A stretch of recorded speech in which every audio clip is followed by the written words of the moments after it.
Chapter 11. Lay members to go forth. There is a much greater work devolving upon the individual members of the church than they realize. They are not awake to the claims of God. The time has come when every means should be devised that can aid in preparing a people to stand in the day of God. We must be wide awake, refusing to let precious opportunities pass unimproved. We must do all that we possibly can to win souls to love God and keep His commandments. Jesus requires this of those who know the truth. Is His demand unreasonable? Have we not the life of Christ as our example? Do we not owe the Savior a debt of love, of earnest, unselfish labor for the salvation of those for whom He gave His life?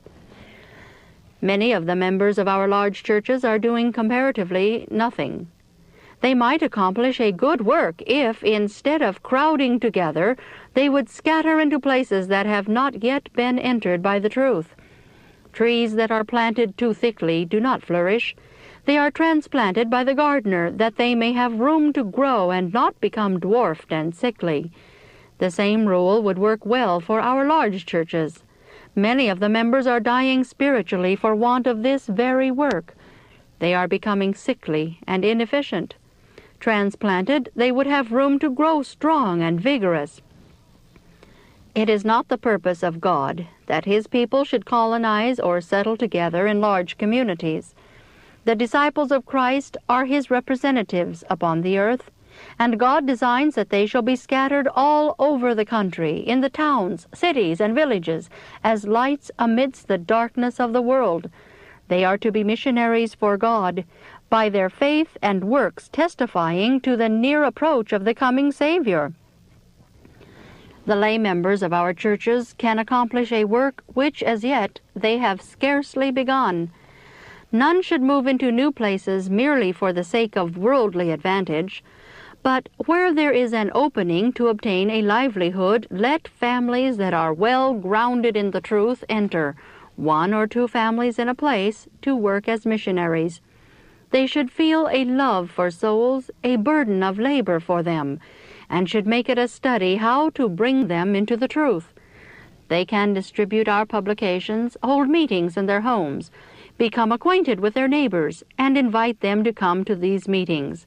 Thus, they can let their light shine in good works. Let the workers stand alone in God, weeping, praying, laboring for the salvation of their fellow men.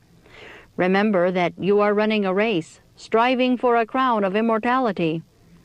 While so many love the praise of men more than the favor of God, let it be yours to labor in humility. Learn to exercise faith in presenting your neighbors before the throne of grace and pleading with God to touch their hearts. In this way, effectual missionary work may be done. Some may be reached who would not listen to a minister or a colporteur, and those who thus labor in new places will learn the best ways of approaching the people and can prepare the way for other laborers. A precious experience may be gained by one who engages in this work. He has upon his heart the burden of the souls of his neighbors. He must have the help of Jesus. How careful he will be to walk circumspectly, that his prayers may not be hindered, that no cherished sin may separate him from God. While helping others, such as a worker is himself obtaining spiritual strength and understanding, and in this humble school he may become qualified to enter a wider field. Christ declares, "Herein is my Father glorified, that ye bear much fruit." See John 15:8. God has endowed us with faculties and has entrusted us with talents in order that we may use them for Him. To every man is given his work, not merely work in his fields of corn and wheat, but earnest, persevering work for the salvation of souls. Every stone in God's temple must be a living stone, a stone that shines, reflecting light to the world. Let the laymen do all that they can, and as they use the talents they already have, God will give them more grace and increased ability. Many of our missionary enterprises are crippled. because there are so many who refuse to enter the doors of usefulness that are opened before them. Let all who believe the truth begin to work. Do the work that lies nearest you. Do anything, however humble, rather than be like the men of Meroz, do-nothings. We shall not be stinted for means if we will only go forward, trusting in God. The Lord is willing to do a great work for all who truly believe in Him. If the lay members of the church will arouse to do the work that they can do, going on a warfare at their own charges, each seeing how much he can accomplish in winning souls to Jesus, we shall see many leaving the ranks of Satan to stand under the banner of Christ.